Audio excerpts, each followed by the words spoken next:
നിത്യജീവിതത്തിന്റെ സിംഹഭാഗവും കവർന്നെടുക്കുന്നത് social media പ്ലാറ്റ്ഫോമുകളെന്ന കാര്യത്തിൽ സംശയമില്ല.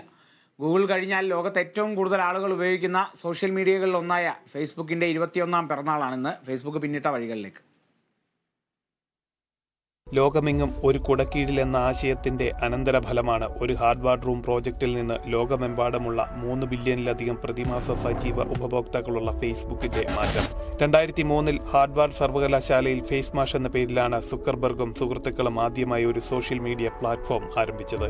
എന്നാൽ ചില കാരണങ്ങളാൽ അത് അടച്ചുപൂട്ടേണ്ടി വന്നു. പിന്നീട് Facebook.com എന്ന സോഷ്യൽ നെറ്റ്വർക്ക് 2004 ഫെബ്രുവരി 4 ആരംഭിച്ചു. പിന്നീട് കണ്ടത് ഫേസ്ബുക്കിന്റെ തരംഗമായിരുന്നു.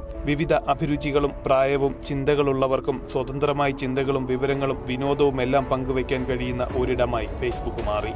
സമൂഹ മാധ്യമം എന്ന തലത്തിൽ നിന്ന് സന്ദേശവിനിമയ സംവിധാനം, വെർച്വൽ റിയാലിറ്റി, AI തുടങ്ങിയ പുത്തൻ സങ്കേതങ്ങളിലേക്കുള്ള ഫേസ്ബുക്കിന്റെ വളർച്ചയും പെട്ടെന്നായിരുന്നു. മൈ സ്പേസ് പോലുള്ള സമൂഹ മാധ്യമങ്ങൾ ഫേസ്ബുക്കിന് മുൻപ് നിലവിലുണ്ടായിരുന്നെങ്കിലും അവർക്കൊന്നും സാധിക്കാത്ത വിധത്തിലുള്ള സ്വീകാര്യത നേടിയെടുക്കാൻ ഫേസ്ബുക്കിന് സാധിച്ചു. ടാഗ് ചെയ്യുക, പോക്ക് ചെയ്യുക തുടങ്ങിയ സംവിധാനങ്ങൾക്കൊപ്പം നിരന്തരം മാറിക്കൊണ്ടിരിക്കുന്ന ഫീച്ചറുകളാണ് ഉപഭോക്താക്കളെ ആകർഷിച്ചിരിക്കുന്നത്. സന്ദേശമയക്കൽ മുതൽ ലൈവ് വീഡിയോ വരെയുള്ള ആശയവിനിമയ സാധ്യതകൾ അവതരിപ്പിച്ചു. ഇന്ത്യയിൽ 3ാം സ്ഥാനമാണ് ഫേസ്ബുക്കിനുള്ളത്.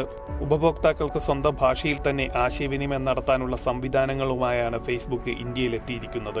ഹിന്ദി, പഞ്ചാബി, ബംഗാളി, തെലുങ്ക്, തമിഴ്, മലയാളം തുടങ്ങിയ ഭാഷകളിലും ഫേസ്ബുക്കിൽ ആശയവിനിമയം നടത്താനാകും. തുടക്കത്തിൽ ഫോട്ടോകളും വീഡിയോകളും പങ്കിടാനും അഭിപ്രായങ്ങൾ പങ്കുവയ്ക്കാനുമായിരുന്നു ഉപയോഗിച്ചിരുന്നെങ്കിൽ കാലക്രമേണ ലൈവ് സ്ട്രീമിംഗും ബിസിനസ് ആവശ്യങ്ങൾക്കും ഫേസ്ബുക്ക് ഉപയോഗിച്ചു തുടങ്ങി. ഗുണങ്ങൾക്കൊപ്പം വിവാദങ്ങൾക്കും വിമർശനങ്ങൾക്കും ഫേസ്ബുക്ക് വിധേയമായിട്ടുണ്ട്. വിപ്ലവകരമായ സാമൂഹിക ഇടപെടലിലും ഫേസ്ബുക്ക് പുതിയൊരു തലമുണ്ടാക്കി. യുവതലമുറയ്ക്കിടയിൽ ഫേസ്ബുക്കിന്റെ ഭാവി എന്തായിരിക്കുമെന്നത് ഒരു ചോദ്യചിഹ്നമാണ്. എന്നിരുന്നാലും അനിഷേധ്യമായ 21 വർഷത്തിലെ അനുഭവ പരിചയം ഫേസ്ബുക്കിന് ഗുണം ചെയ്തേക്കാം. News desk, Kerala vision news.